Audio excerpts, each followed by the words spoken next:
اب یہ ماتائیں جادوگر کے ساتھ کیوں کام کرتی ہیں؟ ایسے نہیں ہے، مطلب ان کے علم کے مطابق وہ بھی بڑے مجاہدے کرتے ہیں جب یہ بڑی چیزیں ان کے ساتھ مل کر کام کرتی ہیں. یہ خود جادوگرنی ہے ساری. اب وہ جادوگر کیا کرتا ہے؟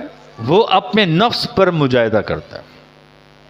اکثر آپ کو پنڈتوں میں غیر مذہب جتنے بھی ان کے بڑے رائبین ہوتے ہیں، پنڈت ہوتے ہیں، یہ سب جادوگر ہوتے ہیں. ہمارے یہاں تو علماء ہوتے ہیں، صدیقین ہوتے ہیں، ان کے یہاں سارے جادوگر ہوتے ہیں.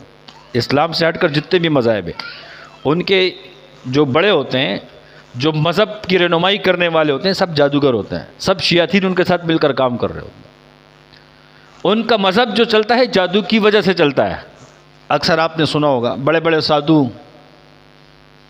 اکثر گنجے ہو کے گھوم رہے ہوتے ہیں یا بڑے بال رکھ دیتے ہیں، جنگلوں میں الٹے لٹکے رہتے ہیں 8-8 گھنٹے، کنووں میں اپنے آپ کو باندھ دیتے ہیں، الٹے لٹک جاتے ہیں، شادیاں نہیں کرتے ہیں.